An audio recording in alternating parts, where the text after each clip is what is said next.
본문 말씀은요 너무 명확합니다. 뭐 설명할 거 말 것도 없어요. 너무 명확하게 말씀하셔서 근데 그 명확한 말씀이 뭐냐면 순종하라는 말씀이거든요. 네, 오늘 이 시대랑은 잘 어울리지 않는 말씀입니다. 이 시대는요 누구한테 그 순종하라고 하면요 싫어해요. 거부감이 탁 들어요. 여러분 말씀 읽으면서 달고 오묘한 말씀으로 다가오십니까? 아니면 아이 뭐야, 응? 이렇게 다가오십니까? 저는 말씀 준비하면서 이거 이번 주는 성도님들이 좀 많이 힘드시겠구나 그 생각을 좀 했습니다. 5년 전에요 구글 회사의 사업개발 총책임자인 모가뎃이라는 사람이 우리나라에 방문한 적이 있습니다.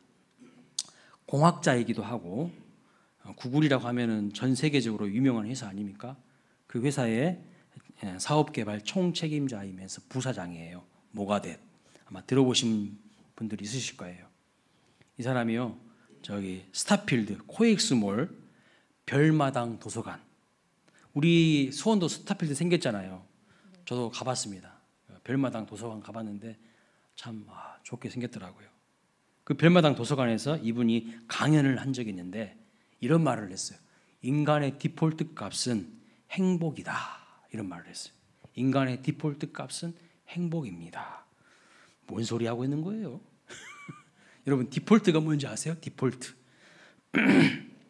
이 단어가 경제 용어로 쓰일 때에는 이런 뜻입니다.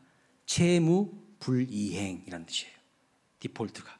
그래서 한 국가가 디폴트를 선언했다고 한다면요 빚 못 갚겠다는 뜻이에요.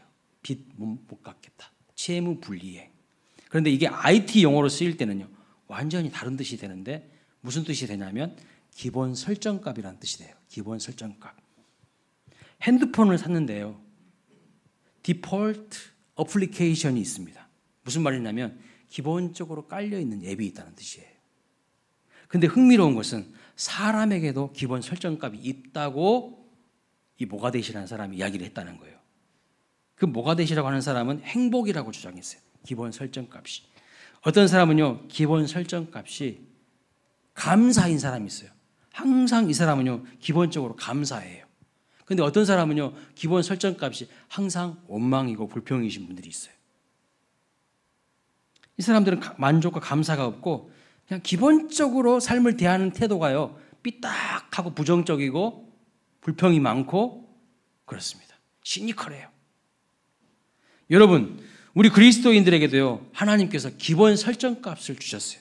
기본적으로 우리에게 우리의 마음을 세팅해 주셨어요. 그게 뭔지 아십니까?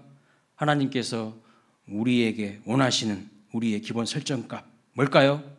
오늘 본문의 말씀에 근거하면 그게 순종이라는 거예요. 순종. 오늘 본문 말씀은 크게 세 가지 관계에서 권면하시는 말씀입니다. 첫째는요 국가와 백성의 관계에서 말씀합니다. 13절 말씀 볼까요? 읽어보겠습니다. 시작. 인간의 모든 제도를 주를 위하여 순종하되 혹은 위에 있는 왕이나 혹은 그가 악행하는 자를 징벌하고 선행하는 자를 보상하기 위하여 보낸 총독에게 하라. 자, 무엇을 요구하고 있습니까? 분명히 순종하라고 말씀하고 있어요. 자, 그 다음 18절부터 마지막 2장의 25절까지 내용을 보시면 주인과 종의 관계를 말합니다. 오늘날로 말하자면 직장에서 상사와 부하 직원의 관계를 말하는데 어떻게 하라고 말씀합니까? 18절 말씀도 보겠습니다. 읽어보겠습니다. 시작. 사환들아 범사에 두려워함으로 주인들에게 순종하되 선하고 관용하는 자들에게만 아니라 또한 까다로운 자들에게도 그리하라. 역시 요구하는 것은요 뭡니까? 순종이에요. 직장 상사에게 사장에게 순종하라는 거예요. 순종하고 싶지 않은데 인상이 찌푸러지시죠? 점점. 그리고 3장 1절부터 6절은요 이제 부부관계에서 아내들에게 남편에게 순종하라고 합니다. 남편에게. 우리 남편분들 표정이 조금 밝아주신 것 같아. 그렇지만 아내분들은 어두워지시는 것 같은 지금 분위기입니다. 그래서 3장 1절에 보시면 이렇게 말합니다. 아내들아 이와 같이 자기 남편에게 순종하라. 이와 같이는 뭘 말할까요? 바로 위에 누구에 대해서 말씀하고 있어요? 예수님이 우리를 위하여서 죽기까지 십자가에서 하나님께 순종한 것처럼 이와 같이 남편에게 순종하라는 거예요. 예수님을 본받아서 그렇게 남편에게 순종하라는 거예요. 와, 엄청 강하게 말씀하시고 있어요. 기독교인들의 디폴트 값은 무엇이냐면 순종입니다. 어쩌면 믿지 않는 불신자와 믿는 성도의 가장 큰 차이가 뭘까요? 순종하냐 불순종하냐, 여기에 차이가 있다 해도 과언이 아닙니다. 에베소서 말씀을 보면 우리가 믿기 이전의 영적인 상태에 대해서 말씀을 하고 있는데요. 에베소서 2장 2절에 보면 이렇게 말합니다. 시작. 그때 너희는 그 가운데서 행하여 이 세상 풍조를 따르고 공중의 권세 잡은 자를 따랐으니 곧 지금 불순종의 아들들 가운데서 역사하는 영이라. 그러니까 믿기 이전에, 예수 그리스도를 믿기 이전에, 거듭나기 이전에 우리의 상태가 어떤 상태라는 것입니까? 우리도 모르게요, 불순종의 아들들 가운데 역사하는 영, 악한 영, 불순종의 영의 지배를 받았다는 거예요. 그런데 하나님의 은혜로 자기 자신이 죄인인 것을 깨닫고 죄에 대해서 회개하고 회심하여서 예수 그리스도를 믿음으로 구원받으면 어떤 변화가 있습니까? 이제 불순종에서 순종으로 우리의 기본 설정값이 달라진다는 거예요. 변화가 일어난다는 거예요. 그러니까 하나님은요, 불순종이 특징인 사람들을 순종이 특징인 사람들로 바꾸어 놓기를 시작하신다는 거예요. 그런데 오늘 본문 말씀을 읽으면서 우리 속에 몇 가지 질문이 이제 올라옵니다. 질문이 생겨요. 첫 번째 질문은 무엇이냐면, 왜 하나님은 사회적 약자들에게만 순종하라고 요구하는지 궁금해져요. 잘 보세요. 오늘 순종하라고 권면하는 대상이 다 누굽니까? 사회적으로 약자들이에요. 그 당시에 약자들이에요. 백성들아, 사환들아, 아내들아. 요즘 우리가 살아가는 시대는요, 여성들이 더 파워가 세요. 여성이 더 위에 있어. 여성 상위 시대야. 남자들이 더 불쌍한 시대입니다. 집에서 밥 3끼나도 제대로 얻어 먹으려면요, 잘 보여야 돼. 그런데 왜 이렇게 사회적 약자들에게만 순종하라고 요구하시는 것일까요? 기분 나쁘지 않습니까? 왜 이렇게 해야 되는 거지? 거꾸로 반대로 해야 되는 거 아닌가? 이런 생각이 들지 않습니까? 백성들에게 요구할 것이 아니라 왕이나 총독에게, 권력자에게 권면해야 되는 거 아닙니까? 왜 힘없는 종에게, 오늘날로 말하면 직원에게 자꾸 요구합니까? 사장이나 보스나 상사에게 권면을 해야지 왜 당시 이렇게 힘없는 아내들에게 요구합니까? 오히려 힘 있는 남편에게 권면하고 명령해야 되는 거 아닌가요? 우리 이런 생각을 충분히 할 수 있을 거라고 생각이 됩니다. 그런데 오늘 본문 보시면 굉장히 독특한 게 무엇이냐면, 왕이나, 그 당시 왕이나 총독에게 하는 권면은 없어요. 주인에게 하는 권면도 없어요. 직장 사장에게 하는 권면은 없다는 뜻입니다. 그리고요, 그저 백성들에게 권면하고 있어요. 순종하라고 합니다. 사환들에게 권면하고 있어요. 주인이나 직장 상사가 까다로워도 순종하라고 말합니다. 요즘 우리식으로는 너무 고리타분한 구식 아닙니까? 구식 이야기. 요즘 우리 시대와 안 맞는 이야기 아닙니까? 부부관계는 조금 달라요. 약간 달라요. 근본적으로 다르지 않지만 약간 달라요. 아내에게만 권면하지 않고 남편에게도 권면하고 있습니다. 그런데 여러분 자세히 보시면 3장을 보면 1절부터 6절까지 무려 6절이나 아내에게 권면을 하고 남편에게는요 7절 딱 한 절만 권면하고 있어요. 그러니까 좀 억울하시죠? 우리 여성분들, 우리 집사님, 권사님들 억울하실 것 같아. 객관적으로 좀 억울해지려고 합니다. 그렇죠? 이게 뭐야? 성경은 진짜 구식이네. 응? 요즘 시대를 못 따라오네. 정말 그럴까요? 성경은 변하지 않는 불변하신 하나님의 진리의 말씀인데 왜 이렇게 말씀하고 있는 것일까요? 자, 여러분 섭섭한 마음과 짜증 섞인 마음을 좀 가라앉히시고 찬찬히 성경을 한번 살펴보겠습니다. 지금 베드로가요, 갑과 을의 관계에서 무조건 을의 일방적인 희생과 순종을 요구하는 것이 아닙니다. 그런 게 아니에요. 오늘 본문을 정확하게 보십시오. 지금 사회적인 갑을 관계에서 을은 무조건 갑에게 순종하라는 것입니까? 기독교는 강자의 편이라는 말입니까? 약자들은 다 무시하라는 말입니까? 아니에요. 오늘 본문에서 사도 베드로가 하는 권면은요, 사회적인 갑을관계에서 하는 권면이 아니에요. 그러면 무엇인가? 그리스도인들에게 하는 권면입니다. 그리스도인들. 오늘 예수 그리스도를 믿는 하나님의 백성들에게 하는 권면이라는 겁니다. 이걸 정말 중요한 거예요. 지금 베드로가 기본적으로 상정하고 있는 대상은요, 믿는 백성들에게, 그리스도인들에게 하는 권면이에요. 믿는 백성에게, 믿는 사환들에게, 믿는 아내에게 하는 권면입니다. 그러면 상대적으로 반대편에는 누가 있냐면 믿지 않는 국가와 정부가 있고요, 믿지 않는 직장 상사나 사장이 있고요, 믿지 않는 남편이 있는 거예요. 이 관계를 지금 말씀하고 있는 거예요. 우리 믿는 백성들에게 하나님이 부탁하시고 말씀합니다. 비록 국가가 정부가 믿지 않는 사람들에 의해서 통치된다고 할지라도 순종하라는 거예요. 순종하라는 거. 왜 순종하라고 말까요? 그 이유가 무엇입니까? 이것이 주를 위한 일이래요. 하나님을 위한 일이라고 분명히 말씀하고 있어요. 믿지 않는 통치자라 할지라도, 불신자 통치자라 할지라도 그 사람 말에 순종하라는 거예요. 불만이 많아지시죠? 요즘 정부가 하는 거 보면 꼴도 보기 싫은데 13절 말씀을 보세요. 이렇게 말합니다. 주를 위하여 순종하되. 순종하는 것이 주를 위하여 하는 거래요. 왜 순종해야 되느냐? 이건 사회적인 갑을관계의 이야기를 하자는 것이 아니고 이게 바로 우리 주님을 위한 일이라고 말씀합니다. 종이 왜 주인에게, 사환이 주인에게 순종해야 되느냐? 이것도 하나님과 관련된 일이라고 말씀하고 있어요. 자, 19절 말씀 볼까요? 읽어보겠습니다. 21절까지 시작. 부당하게 고난을 받아도 하나님을 생각함으로 슬픔을 참으면 이는 아름다우나 죄가 있어 매를 맞고 참으면 무슨 칭찬이 있으리요. 그러나 선을 행함으로 고난을 받고 참으면 이는 하나님 앞에서 아름다우니라. 아멘. 하나님을 생각함으로 슬픔을 참고 고난을 이기고 선을 행하면 그것이 하나님 앞에서 아름답다고 말씀하고 있습니다. 그리고 마지막으로는요, 믿는 아내가 믿지 않는 남편에게 순종하는 이유는요, 더 정확하고 명확하게 말씀하고 있어요. 자, 3장 1절 말씀 전체 한번 읽어보겠습니다. 시작. 아내들아 이와 같이 자기 남편에게 순종하라. 이는 혹 말씀을 순종하지 않는 자라도 말로 말미암지 않고 그 아내의 행실로 말미암아 구원을 받게 하려 함이니. 왜 믿지 않는 불신 남편에게도 순종하라고 하시는 겁니까?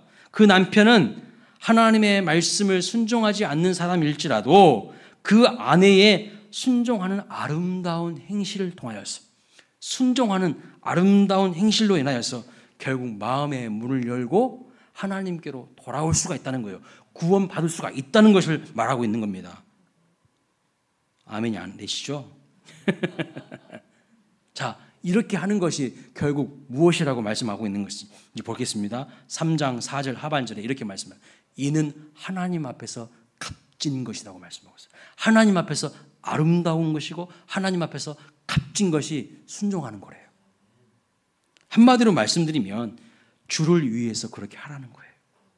그리고 남편의 영혼을 구원하기 위해서, 하나님께 돌아오도록 하기 위해서 아름다운 행실로, 거룩한 행실로, 순종의 삶으로 그 마음을 감동시키라는 거예요. 사회적 갑을관계를 따지는 이야기를 하는 것이 아닙니다. 여러분, 예수님이요, 어떤 분이십니까? 예수님이 가장 큰 권력자예요. 우주 만물의 주인이셔요. 예수님보다 더 힘 있는 사람이 있습니까? 힘 있는 존재가 있습니까?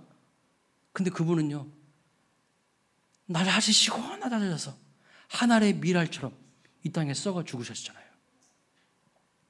십자가에서 죽으실 이유가 없어요. 근데 약해진 모습으로 우리를 살리기 위해서 죽으셨거든요. 바로 그 모습을 본받으라는 거예요. 그 모습이 다른 영혼을 구원시킬 수 있다는 거예요. 막 힘 세가지고요, 힘 있는 사람이 힘 약한 사람 막 제압하고 진 눌러가지고는요 구원 못 시킨다는 거야. 오히려 약한 모습으로 아름다운 행실을 통해서 순종의 삶을 통해서 그 영혼들을 감동시키고 하나님 품으로 돌아오게 할 수 있다는 뜻이에요. 힘으로 막 누르잖아요. 약하니까 참고 있지만요. 속으로는 무슨 마음이 할까요? 저 새끼를 내가 언젠가는 뒤통수를 쳐버려야지. 그 생각한다니까요, 사람들이. 그게 순종이 아니에요. 근데 약해지잖아요. 우리가 약해지잖아요.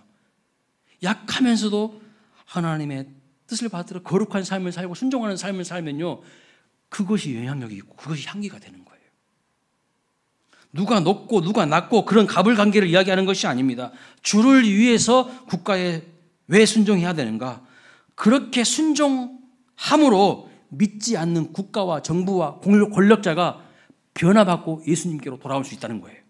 왜 직장에서 상사에게 순종해야 되는가? 그렇게 함으로써 믿지 않는 직장 상사가요, 마음의 문을 열고 도전을 받고 감동을 받고 주님께 돌아올 수 있기 때문이라고 말씀하고 있는 겁니다. 왜 집에서 남편에게 순종해야 되는가? 그렇게 함으로써 아내의 아름다운 행실로 인하여서 믿지 않는 남편이 구원받을 수도 있기 때문이라고 말씀하고 있어요.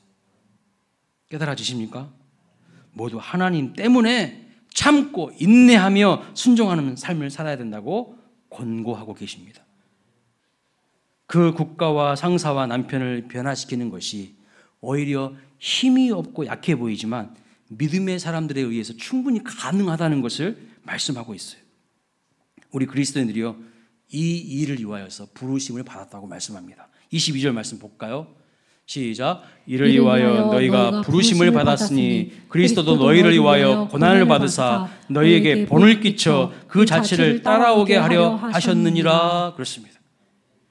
약할 때 강함 되시는 거예요. 그래서 막 힘을 가져가지고 권력을 가져가지고 남을 막 짓눌러가지고는요, 절대 그 사람 변화 못 시킵니다. 오히려 예수님처럼 십자가 지고 약해져야지 그 사람을 감동을 시킬 수 있어요. 그 사람을 구원의 길로 인도할 수가 있다는 거예요.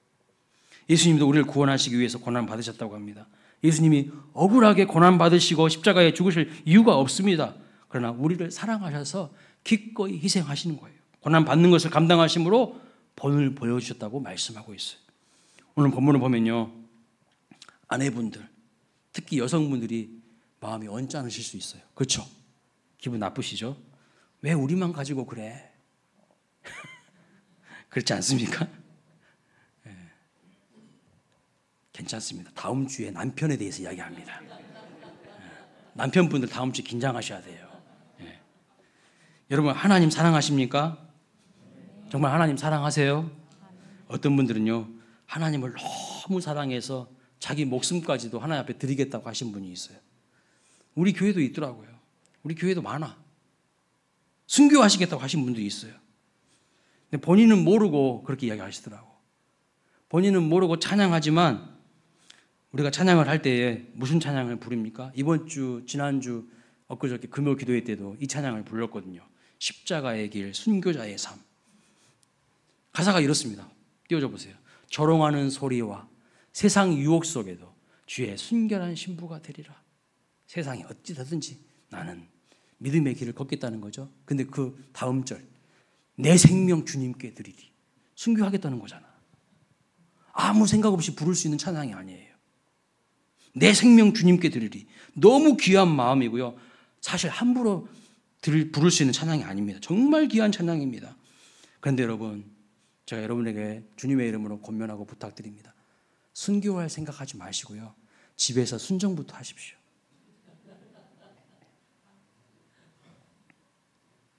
아니, 순교까지 하겠다는 분이 그 순교할 마음으로 하나님을 위하여 국가의 법을 잘 지키시고 순교한 마음으로 하나님을 위하여서 직장 상사에게 순종해 보세요. 여러분을 대하는 태도가 달라질 거예요. 물론 우리 광일교회 성도님들 잘하고 계신 줄로 믿습니다. 가정에서도 직장에서도 정말 잘하고 계실 줄로 압니다. 하나님을 위하여 순교할 각오한 마음으로 한번 남편에게 순종해 보세요. 불신 남편이지만 한번 순종해 보세요. 어떤 일이 벌어질까요? 놀라운 삶의 열매가 있을 것이고요. 여러분을 바라보는 시선이 달라질 것이고요. 남편의 변화가 있을 줄로 믿습니다. 오늘 본문에서 하나님이 하고 싶은 메시지가 바로 이거예요. 우리에게 원하시는 것이 바로 하나님을 위하여서 순종하라는 겁니다. 남편분들은요, 우리 이야기 안 하니까 좋아하지 마시고 다음 주에 분명히 나옵니다. 그런데 여기서 우리는 두 번째 질문이 생깁니다. 그러면 무조건적으로 불이한 권력과 상사의 잘못된 명령과 남편의 부당한 요구에 순종해야 합니까? 순종해야 됩니까? 당연히 아니죠. 당연히 아니에요. 우리는요, 가장 높은 권위자이신 하나님께 순종하는 것이 제일 우선이에요. 하나님보다 밑에 있는 국가나 정부가요, 또는 하나님보다 밑에 있는 직장 상사가, 하나님보다 밑에 있는 남편이 하나님의 뜻에 어긋나는 명령을 할 때에는요, 노라고 이야기할 수 있어야 돼요. 순종하지 않는 것이 당연합니다. 저항할 수 있어야 돼요. 근데 하나님께는 불순종하면서 세상에는 순종해요. 오늘 이것이 우리의 문제라는 거예요. 오늘 본문에서 순종하라고 권면하는 베드로 사도가 사도행전 5장에 가보면요, 유대 지도자들이 베드로와 사도들에게 이렇게 이야기합니다. 예수의 이름으로 가르치지도 말고 말하지도 말라고 입틀막을 딱 해요. 말하지도 말고 가르치지도 마라! 막 유혹을 하고 협박을 한다는 거예요. 감옥까지 막 쳐넣었어요. 그런데 이때 베드로와 사도들이 뭐라고 답변하냐면 사도행전 5장 29절 말씀 보세요. 이렇게 말합니다. 사람보다 하나님께 순종하는 것이 마땅하니라. 자막 안 나오고 있네요. 사람보다 하나님께 순종하는 것이 마땅하니라. 이렇게 말합니다. 우리가 국가와 상사와 남편에게 순종하되 그것은 어디까지나 주님의 뜻을 벗어나지 않는 범위와 전제 아래서 순종하는 겁니다. 그러니까 오늘 본문 말씀을 근거로 나치에게 부역한 독일 교회나 신사참배에 굴종한 한국 교회나 독재 권력에 굴복하는 것을 절대로 정당화하면 안 되는 거예요. 오늘 본문 말씀 이상하게 잘못 해석하시는 분들이 있어요. 독재에 어떻게 굴복하라고 하는 겁니까? 이 본문 말씀이. 신사참배에 굴종한 것이 잘한 겁니까? 나치에게 굴복한 것이 잘한 겁니까? 거기에는 저항을 해야죠. 무조건의 순종이 아닙니다. 하나님의 뜻에 거스르고 반하는 법이나 제도에 순종하라는 것이 아니에요. 여러분, 성경의 모든 믿음의 사람들은요, 국가가 하나님의 뜻에 거역할 때, 어긋난 명령을 할 때에, 직장 상사가 하나님의 뜻에 어긋나는 명령을 할 때요, 전부 거부했어요. 전부 거부했다고, 저항했어요. 출애굽기를 보면요, 바로 왕이 히브리 산파들에게 명령을 내립니다. 히브리인들이, 이스라엘 사람들이 애 낳을 텐데 남자아이를 낳으면 다 죽이라고 했어요. 그런데 히브리 산파들이 어떻게 했습니까? 더 높은 권위자이신 하나님을 두려워함으로 예굽 왕의 명령을요, 거절했어요. 거역했어요. 그리고 아기들을 살렸습니다. 왕의 명령을 거절했다니까요, 히브리 산파들이. 왜냐? 더 높은 권세인 하나님의 뜻과 어긋나는 것이고 하나님께 순종하기 위해서 거부한 거예요. 다니엘은 총리가 됐을 때에 황제가 아닌 다른 존재에게 기도하지도 말고 예배드리지도 못하도록 명령을 받았습니다. 일부러 그냥 다니엘이 잘 되니까요. 다니엘이 막 뛰어난 지혜로 나라를 이끌어 가니까요. 신하들이 시기 줄 때 해야지 막 견지하는 거야. 그래서 황제에게 가가지고 다른 신에게 절하는 거, 황제 말고 다른 신에게 기도하거나 절하는 거 못하게 하자고. 그래서 황제가 어쩔 수 없이 명령을 내립니다. 그런데 다니엘은요, 조서에 황제의 어인이 찍힌 것을 알고도 평상시 하던 대로 하루에 3번씩 예루살렘을 향할 창문을 열고요, 무릎 꿇고 기도하고 감사합니다. 거절한 거예요. 거부한 거예요. 사도행전 4장에 보시면 사내들인 공회가 베드로와 요한에게요, 또 이렇게 이야기하는 거예요. 예수의 이름으로 가르치지 말고 말하지 말라고. 입틀막 한 거예요. 계속 입틀막합니다. 유혹합니다. 협박합니다. 그런데 베드로와 요한이 이렇게 이야기합니다. 읽어보겠습니다. 시작. 그들을 불러 경고하여 도무지 예수의 이름으로 말하지도 말고 가르치지도 말라 하니 베드로와 요한이 대답하여 이르되 하나님 앞에서 너희 말을 듣는 것이 하나님의 말씀을 듣는 것보다 옳은가 판단하라. 여러분, 우리 그리스도인의 기본 디폴트 값은 순종입니다. 그러나 가장 높은 권세인 하나님의 뜻을 따르기 위해서 때로는 불순종해야 될 때가 있어요.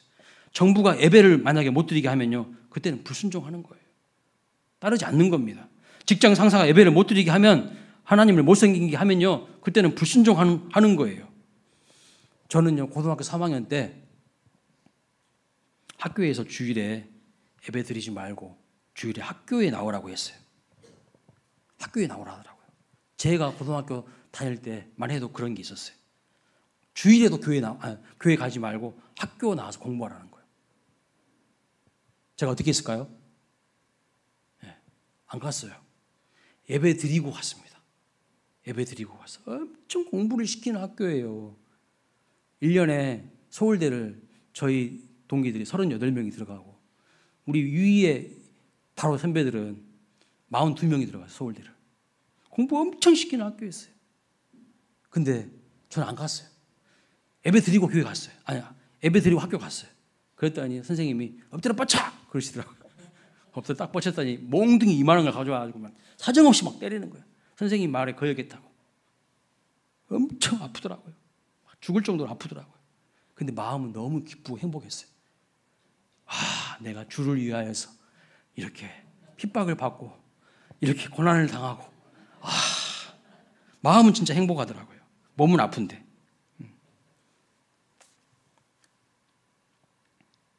여러분, 남편이 예배를 못 드리게 하면, 하나님을 섬기지 못하게 하면요, 그때는 불순종하는 거예요. 그런데 여러분, 지금부터 잘 들으셔야 됩니다. 지금부터가 중요해요. 어쩌면 바로 그 결정적인 순간에 거부를 잘하게 하기 위해서 우리는 평소에 순종을 잘해야 됩니다. 우리 그리스도인들은 순종하는 사람들로 소문이 나야 돼요. 왜냐하면 늘 기본값이 순종하는 사람들인데, 예외적으로 하나님과 관련된 부분에서, 신앙과 관련된 부분에서는 불순종할 때에 그 불순종의 힘이 있기 때문이에요. 하나님의 뜻과 어긋나고 반대되는 명령에 대해서는 거부할 수 있어야 됩니다. 그거 저항해야 합니다. 그러나 중요한 것은 항상 밥 먹듯이 법을 어기는 사람이 또 법을 어기면 원래 그런 놈인데 무슨 힘이 있겠습니까? 힘이 없어요. 근데 목에 칼이 들어와도 법을 잘 지키고 정부에 순종하던 사람이요, 하나님과 관련된 명령에서만큼은 타협할 수 없다. 이때 바로 불순종의 힘이 있는 거예요. 이해가 되십니까? 항상 밥 먹듯이 직장 상사의 말을 어기는 놈이요, 또 예배 못 드리게 한다고 저항하면 그게 무슨 힘이 있겠어요? 아무 힘이 없어요. 항상 상사가 시키는 말에 겸손한 태도로 항상 순종하는 마음으로 성실하게 일하는 사람이요, 오직 이 신앙과 관련된 면에서 타협하지 않을 때에, 그때 그 사람이 하는 말이요, 힘이 있는 거예요. 인정을 받는 겁니다. 허구한 날 자기 마음대로 하고, 허구한 날 공동체의 질서도 안 지키고 순종도 하지 않고 성실하지 않는 사람, 대충 하는 사람이 신앙에 대해서 이야기하면 뭐라고 할까요? 뭐라고 할까요? 비웃을 수밖에 없는 거죠. 귀신 씨나라 까먹는 소리 한다고 하겠죠. 아내가 기본적으로 순종하는 사람인데, 정말 까다로운 남편에게도 항상 그렇게 겸손하고 순종하는 사람인데, 오직 신앙과 관련된 부분에서는 조금의 타협을 하지 않을 때 그것이 힘이 있는 거예요. 평소에는 너무 말을 안 듣는 사람이고 자기 고집대로 하는 사람이고 신앙 문제를 가지고 그런 사람인데, 신앙 문제를 가지고 불신 남편에게 이야기를 하면 남편이 뭐라고 하겠습니까? 나는 네가 믿는 하나님 절대 안 믿겠다고 그렇게 하지 않겠습니까? 성도들이 직장에서 미움을 받는 이유는요, 술을 안 마셔서가 아니에요. 제가 몇 분을 만나봤더니 그게 아니라, 성도가 왜 직장에서 미움을 받냐? 이 일을 되게 못해서 그런데요. 예수 믿는다고 하는데 항상 불성실하고 상사에게 순종하지 않고 맨날 자기 고집대로 하고 대들고, 무슨 이런 사람을 좋아하겠냐는 말입니다. 우리가 왜 기본적으로 순종을 해야 됩니까? 순종하는 것이 하나님의 뜻이에요. 그리고 진짜 결정적인 순간에 주님의 뜻에 반하고 어긋나는 일이 있을 때에 사람들이 뭐라고 하든지 불순종하기 위해서, 그때를 위해서요, 순종을 우리는 기본적으로 기본값으로 가지고 있는 겁니다. 사람들에게 순종하기 위해서 하나님께 불순종하는 어리석은 자가 되지 않아야 합니다. 하나님께 순종하기 위해서 때로는 사람들에게 불순종하는 것을요, 두려워하지 않아야 됩니다. 이런 자세로 살아가는 믿음의 사람들을 두려워하는 거예요. 그런 사람이 영향력 있는 사람이 되는 거예요. 여러분, 기독교를 그렇게 심하게 핍박했던 로마가 어떻게 기독교가 로마의 국교가 되었을까요? 313년에 콘스탄티누스 황제가 이제 더 이상 기독교를 핍박하지 말라고 밀라노 칙령을 내립니다. 그리고 세월이 흘러서 70년이 채 되지 않았는데 약 67년이 흘렀을 때에 380년에 테오도시우스 황제가요, 기독교를 국교로 선포합니다. 저 사람이에요. 무슨 말이냐면 기독교가 이제 박해받지 않는 것을 넘어서 이제 기독교만 믿어야 되는 거예요. 모든 이교도들은 다 처결하는 거예요. 불과 67년 만에 벌어진 일입니다. 이제는요, 예수 안 믿으면 안 되는 세상이 된 거예요. 사회가 된 거예요. 이게 어떻게 가능하게 됐을까요? 당시 로마 사회는 사회적으로 엄청나게 성적으로 문란한 사회였습니다. 성적 순결 개념이 없는 사회였습니다. 특별히 로마의 귀족들과 그 자제들은요, 굉장히 문란하고 방탕한 삶을 살았어요. 근데 이 사람들이 결혼할 때가 되면 있잖아요, 누구를 찾는 줄 아세요? 성적으로 순결한 여인을 찾는 거야. 자기들은 화랑방탕하게 살고 성적으로 엄청나게 문란하게 살면서 결혼할 때가 되면 누구를 찾냐? 성적으로 순결한 여인을 찾는 거예요. 근데 그 사회에 성적으로 순결한 여인은 누구만 있었어요? 기독교인만 있었어요. 기독교인만. 당시 로마에서 유일하게 순결한 삶을 사는 여자들은 기독교 여자 성도들밖에 없었어요. 그래서 로마의 최상류층 귀족들이요, 대다수가 다 기독교인과 결혼합니다. 근데 결혼해서 애를 낳았는데 여러분, 이 엄마가 누굽니까? 독실한 신실한 크리스찬이야. 그래서 이 아이들을요, 전부 기독교 신앙으로 양육하기 시작합니다. 테오도시우스 황제의 아버지는요, 장군인데 이 장군이 기독교인을 아내로 맞이합니다. 그리고 애를 낳았어요. 그래서 이름을 테오도시우스라고 지었는데 여기 테오라는 말이요, 하나님이란 뜻이에요. 하나님. 그러니까 아이의 이름을 이렇게 지어준 거예요. 하나님이 주신 자. 테오도시우스의 이름 뜻이 하나님이 주신 자예요. 그리고 이 집 저 집 귀족 자제들이, 있는 집안 자제들이요, 전부 다 기독교인으로 양육되기 시작합니다. 왜요? 엄마가 다 독실한 크리스찬이니까. 그리고 테오도시우스가 황제가 됐어요. 그리고 황제 밑에 있는 거의 모든 다 신하들이요, 다 어머니가 기독교인이에요. 어머니가 다 기독교인이고 전부 기독교 바탕에서 자란 것입니다. 그러니 기독교를 국교로 선포하는데요, 아무런 지장이 없었어요. 오늘 말씀 그대로 예수님을 믿는 여인들의 거룩한 행실이, 순종하는 삶이 로마의 운명을 바꿔버린 거예요. 여자들이 무섭다니까요. 거룩한 행실이 세상을 뒤집어 엎어요. 말씀을 마칩니다. 주를 위하여 국가와 상사와 남편에게 순종하시기를 바랍니다. 주를 위하여 순종하는 거예요. 그러나 하나님의 뜻에 어긋나는 일에 대해서는요, 저항하고 거부하셔야 돼요. 하나님께는 순종하고 세상에는 저항할 수 있기를 바랍니다. 근데 오늘 우리는 어떻습니까? 하나님께는 불순종하고 세상에는 너무 순종해요. 너무너무 그 세상의 유행과 풍조를 따라가고 있지 않습니까? 거룩한 행실을 통하여서 수많은 사람들을 주께로 돌아오게 하는데 쓰임받는 우리의 삶이 되시기를 주님의 이름으로 축원합니다. 아멘. 다음